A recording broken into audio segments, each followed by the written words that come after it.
He's got 2,189 passing yards so far, matching the amount he had against Patrick Mahomes in college in that one game. He's Baker Mayfield of the Tampa Bay Buccaneers.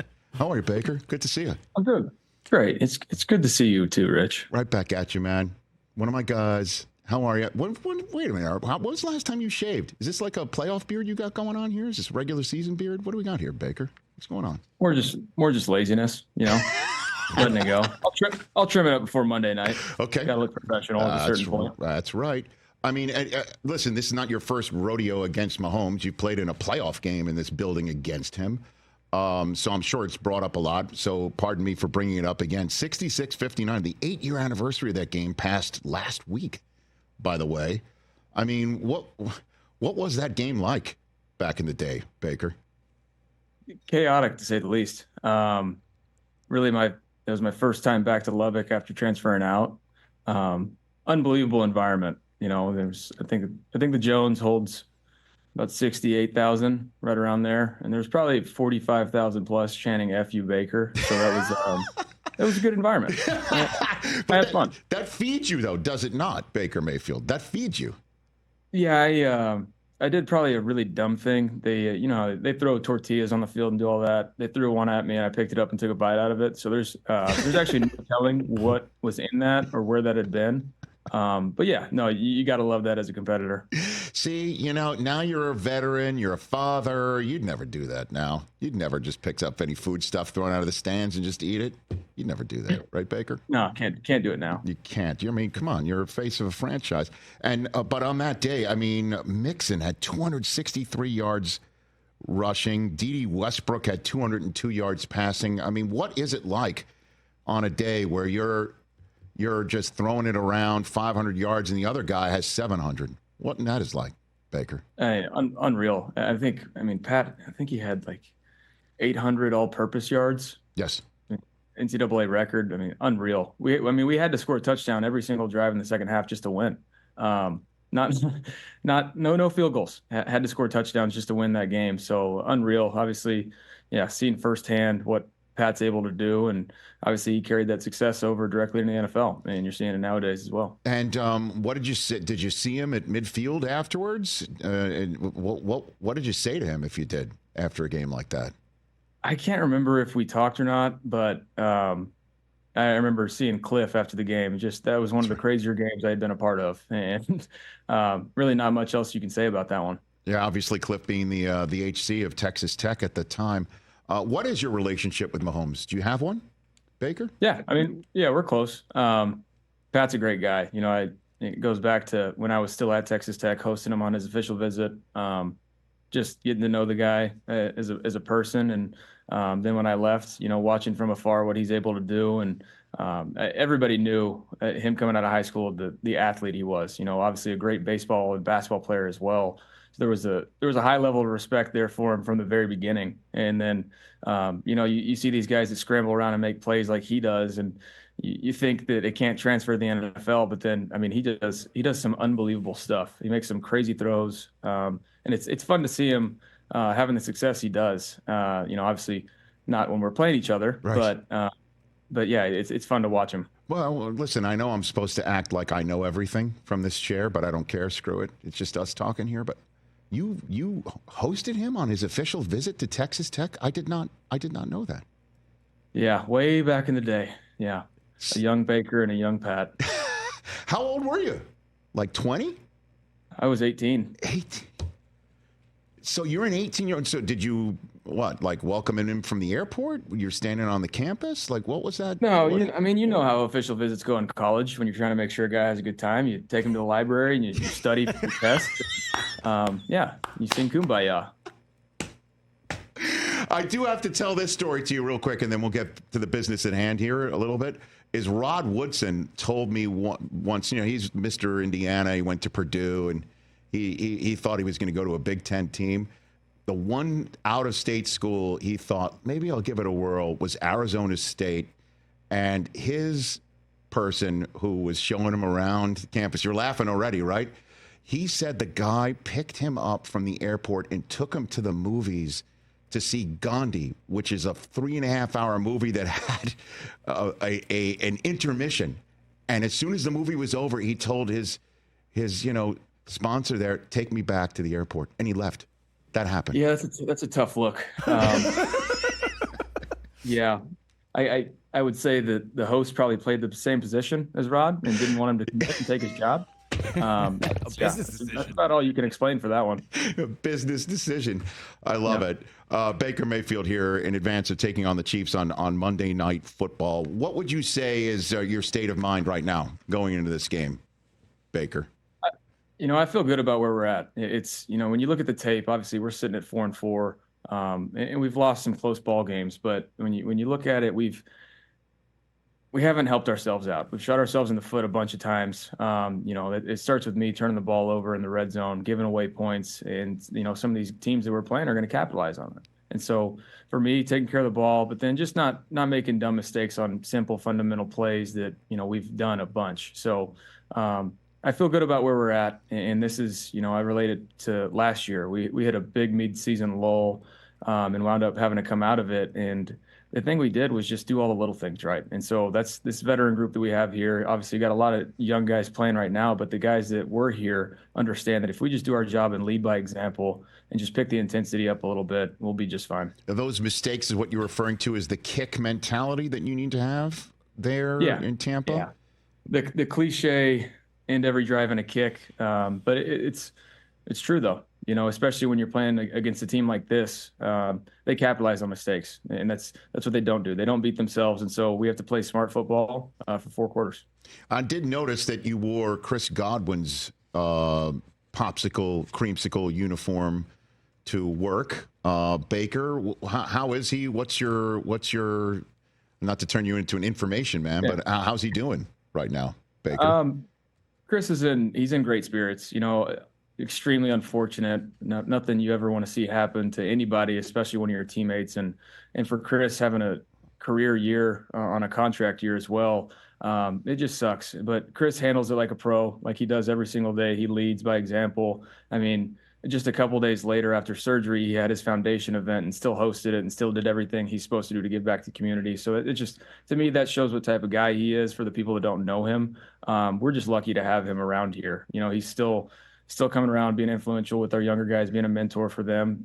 But yeah, unfortunately, we don't have him. So okay. He had surgery, and so he's out there at his charity event on crutches. Is that what you're saying? That's what happened? No, I mean, it's Rich. It's 2024. We have the scooters where they can put the leg, scoot around a little bit. My bad. Okay, so he's on a scooter. He's on wheels. Yeah, he's on wheels. Yeah, he's on wheels. And he upgraded it. They gave him a scooter that didn't really have the off-road tires. He upgraded. Looks like a nice ride. And how's Evans coming along? Because obviously he didn't suffer a season ender, but how's he coming along, Baker? What do you think? Mike's as well in good spirits. I think it was just frustrating for him. He tweaked his hamstring against the Saints and kind of played a little bit. He was kind of on a pitch count to say, and then really he pushed himself for that Ravens game and wound up, just straining it more. But he's in good spirits as well. And Mike understands that, that it's a long season. Obviously, this is his 11th year, so he understands, when we really need him. But he's pushing himself to get back as early as possible. And again, you've been around some really good backs in your day. We already established about Joe Mixon and your time in Cleveland as well. These kids you have around you are really talented. What's your opinion of your running back room, Baker? Yeah, I mean, Bucky and Rashad are more similar in the aspect of being able to catch out of the backfield. They're really athletic. They catch the ball naturally like receivers do, and so they bring a different dynamic to that. And not to compare Sean Tucker to Nick Chubb, but the way they're built and the way they run, they're kind of tough physical runners that break tackles. And one guy doesn't really bring them down often, but they're sneaky fast once they get in the open field. So yeah, we feel really good about all three of them and what they're able to do. And it's obviously exciting when you get to put multiple in it at the same time and see how defenses defend us. Baker Mayfield, a couple minutes left with the Bucs quarterback in advance of Monday night against the Chiefs. Listen, I know this isn't your table, but I want your opinion on it nonetheless. You handle it however you wish here. we've got 2 quarterbacks drafted last year, number 1 overall and 4th overall, who have been benched by their teams. They've been benched by their teams due to ineffectual play. Now the one in Indianapolis involving Anthony Richardson. The question is when is he going to get some reps? How's he going to get good? How do you evaluate? Do you have an opinion on this about how long it takes, how much patience should be had for young quarterbacks, certainly those drafted at the very top of the draft, Baker? Yeah. From my perspective, being thrown in it pretty early, quarterback's extremely hard. It's an extremely hard position to play, and the game is just different mental wise when you transfer from college to the NFL. There's a lot more reads, the verbiage. Everybody's pretty much doing no huddle offense in college, so you can't really train yourself in that aspect until you get there and get the reps, and that takes time. It takes time to get all that stuff down and to truly get the grasp of it to where you get your routines. And so unless you're in a win right now mentality, for quarterbacks, it's probably easier to wait and watch and learn and sit back and see how guys operate day to day behind a good veteran. And I was fortunate enough to do that for the offseason and a few games into the year when I was in Cleveland. I had Drew Stanton and Tyrod Taylor in front of me, the guys that are both vets and had played, and they just helped me out. Once I was thrown in there, they just helped me out along the way. So for me, it's probably better to wait on some of these guys, but if you're in a win right now mentality and you throw them in, you got to have patience with it. Expecting these guys to be able to transfer everything they've done in college to the game immediately, it's asking a lot. And yeah, you need a little bit more patience. Well, in terms of what you can learn by watching, as opposed to by playing, what's your philosophy on that, Baker? You have to have the mental makeup. If you're sitting as the backup and trying to learn, you have to be able to soak everything up, listen to every conversation that guy has, whoever's starting, and really pay attention to how he operates within the details of the system. And you just gotta, if you have questions, you gotta ask. You just have to. And so you have to be a little bit outgoing in that aspect, but then also know your place as a rookie backup or a young player as a backup. But when there's time to ask questions, do it, because if you don't ask, it might come back to haunt you. So how are you a better quarterback now than when you were maybe trying to figure stuff out and didn't have the patience that was required, Baker? I look back at, when I see some old clips or anything like that, going back to try and find some schemes and stuff, that I look at it and a naive quarterback just playing football and not really having a grasp of the whole system or what's going on in the defense. And the game just moves really fast. Things now, they slows down. So to me, it's night and day different.